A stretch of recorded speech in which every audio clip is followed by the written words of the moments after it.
Good morning, everybody. I'm Caitlin. I'm the folk school director at Camp McDowell, and I'm here in my kitchen in Birmingham where I have been social distancing for the last at least 3 weeks, maybe longer. My husband's working in the other room, and I have two dogs and a cat.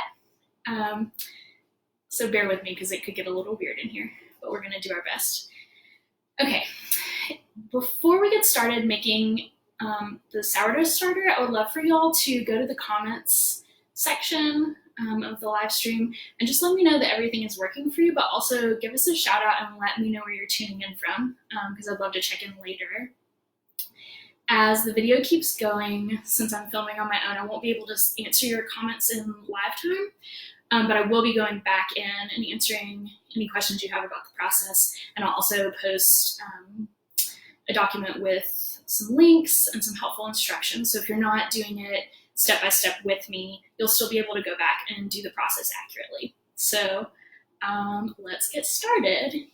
Yesterday, I did a little video telling you the supplies you would need, but let's make sure we have everything we need right now too. So you are gonna need a glass container with a lid. It can be a bowl with a plate over it. It can be a mason jar.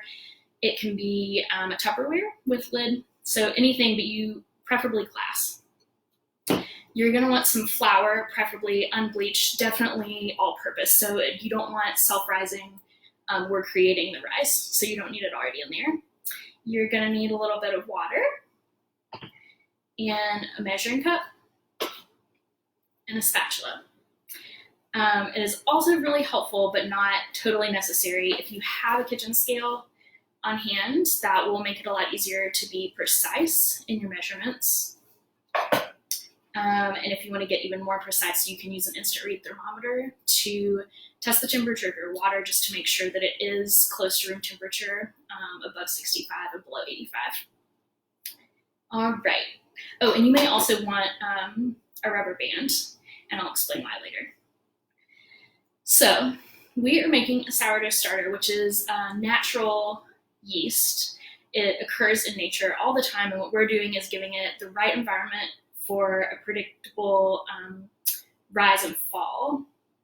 So we are going to start by mixing just flour and water together, and the natural scientific process that happens when those two things are combined creates carbon dioxide. So flour has yeast already in it, and when you measure this flour in and you combine it with the water, the tiny little single-celled microorganisms in the flour are going to begin breaking down the starches in the flour, which creates a simple sugar.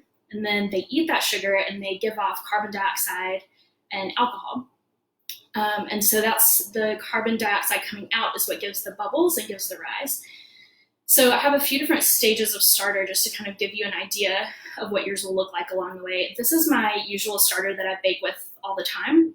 And if you can see the little bubbles rising, I fed this starter last night, and it has sat out overnight on the counter, room temperature, and the process has made it double. So when I fed it, it was about here. The fermentation process has made it rise.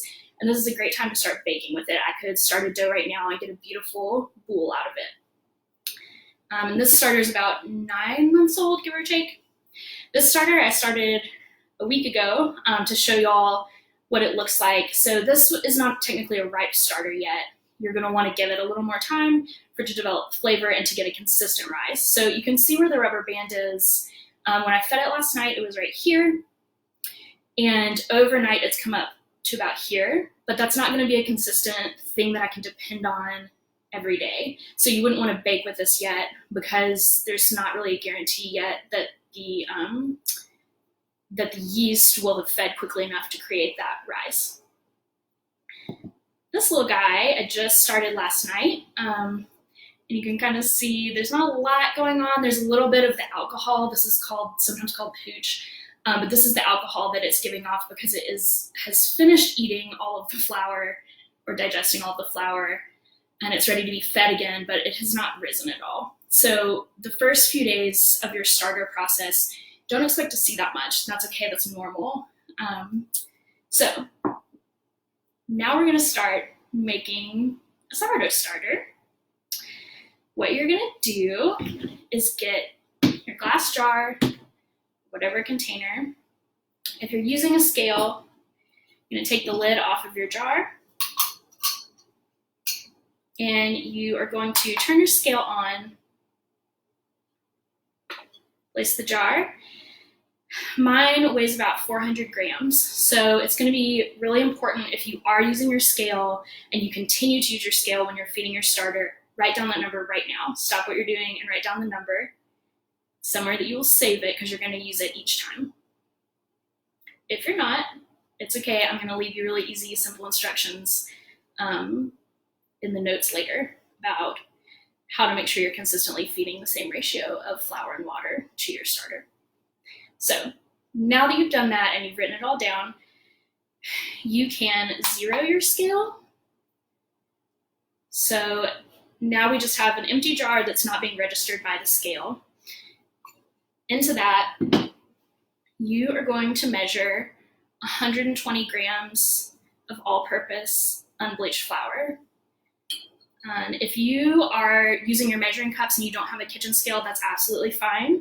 I went ahead and measured into my measuring cup, which is just a standard kitchen measuring cup, this morning, and it came in right under a cup of flour. So yours may vary a little bit, and that's okay. The science is going to happen whether you do it perfectly or not. So just fill up your cup and then measure it into a bowl or Tupperware or jar, whatever you're using. So I am just going to keep spooning in the flour until I get to 120. This flour that I am using is King Arthur, and it's an organic whole wheat flour. You can use any flour, and if you love this process, you can play around with maintaining multiple starters, because depending on what flour and water you are using, you will get a different flavor. All starters are unique to the environment that they live in. So I have my flour, and then the same with the water. This is 120 grams of water that I already measured out on the scale. So if you need to do that, if you need to measure it, obviously take your jar off, zero your measuring vessel, and then pour in 120 grams of water. But I pre-measured mine. So I'll put that back on there. You can zero it out again.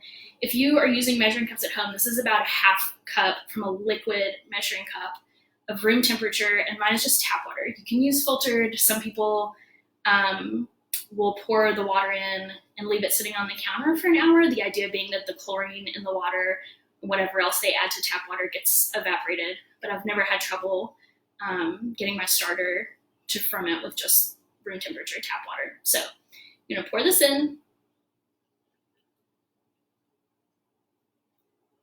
Then you're gonna take your spatula, and you can move the scale away just to make it easier to stir, because we want to really stir well.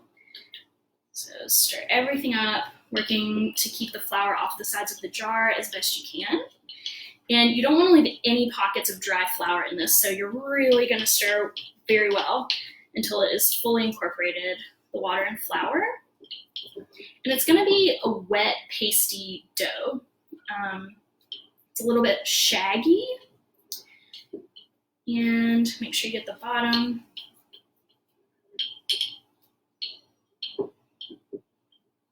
All right, so that's looking pretty good. And that's it, you've made it. You just have like 2 weeks until it's actually ready. And we're gonna talk about all the steps that go in between.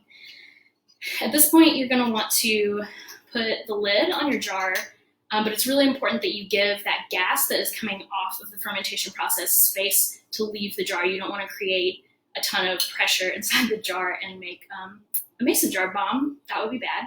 So I actually just leave mine with the lid and not the ring. But you can put the ring on, just don't tighten it. Leave it just like it is. And then if you have your rubber band, you can go ahead and slip this over the jar. And this is just important as you continue in the next few weeks to feed your starter and maintain it. You will be able to tell where the rise and fall is by the rubber band. So you could also do this with a Sharpie or a sticker.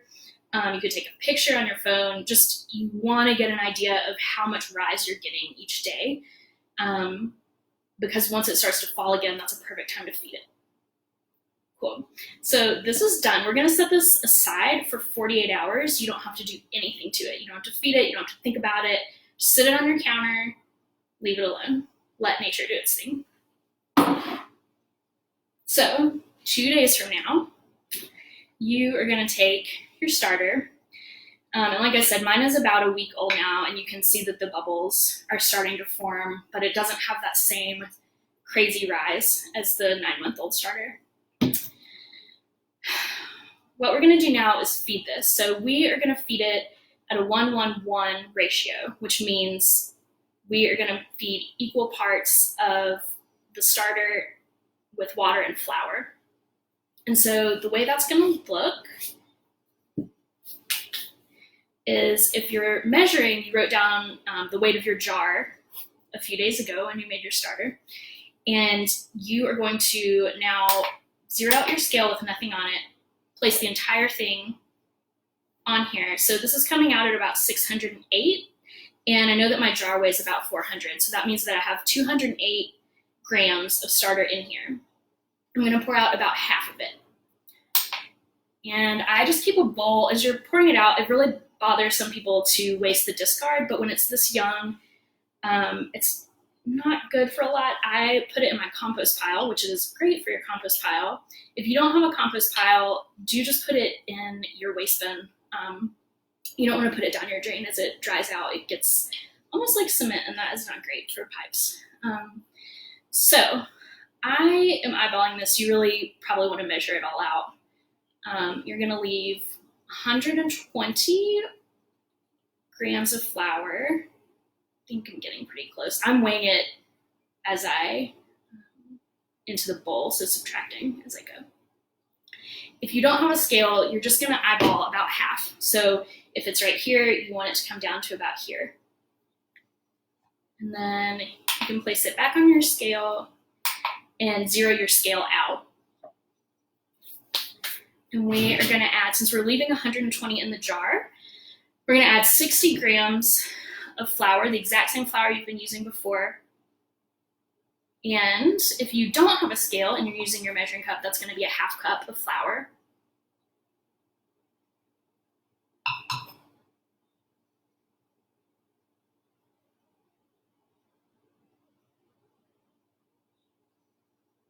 All right, so I have my 60 grams of flour, my 120 grams of starter, and then I'm going to get a little more water.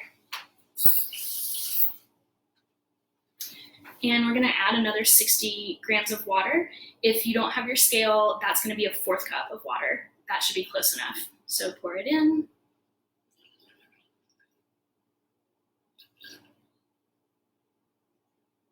Okay. And then again, you're just going to use your spatula to fully incorporate everything, scraping down the sides, making sure there are no pockets of dry flour left.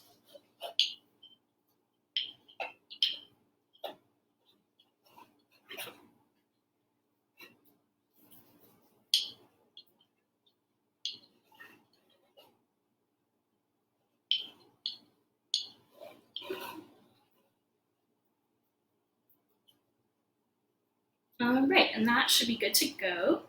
Again, you're going to cover it and leave it out on the counter. Make sure your rubber band is in place so you can keep tabs on the rise and fall that you get every day. The rise and fall is going to vary based on how warm your house is. And so if you're here in Alabama and you're getting warm, like 75-degree days, the fermentation process will go a little more quickly. Just temperature is a variable in that scientific reaction. And so if you have your air on and it's like 65 in your house, then that's going to be a slower process. It's important to know how to use the temperature to control your fermentation, because once this is a ripe starter, you may not want to feed it every single day. So what I usually do is keep the starter in the fridge, and the fermentation process then, as opposed to taking a day on the counter, will take maybe a week in the fridge. And so I can feed this and then stick it in my fridge and forget about it until I'm ready to bake. Bring it out, bring it up to room temperature, feed it once or twice till I'm seeing that consistent rise, and then I can bake with it. So I think that I covered everything. Please send me all your questions because I'm sure I did forget something, and I would love to help you with this process. Also, if you live in the Birmingham area, you can send Camp McDowell a private message, and if you want some discard starter, I always have a bunch I'm happy to share. So let me know. Hope that you guys are doing well. I hope that you are finding ways to stay creative, and just know that everyone at camp really loves and misses you, and we're so looking forward to being together again there. You can tune in tomorrow at 10 o'clock to see Doug Carpenter talk about ways to keep community alive in this time of social distancing. So be safe, be well, we love you, and we will see you back here again at 10 o'clock tomorrow. Thanks.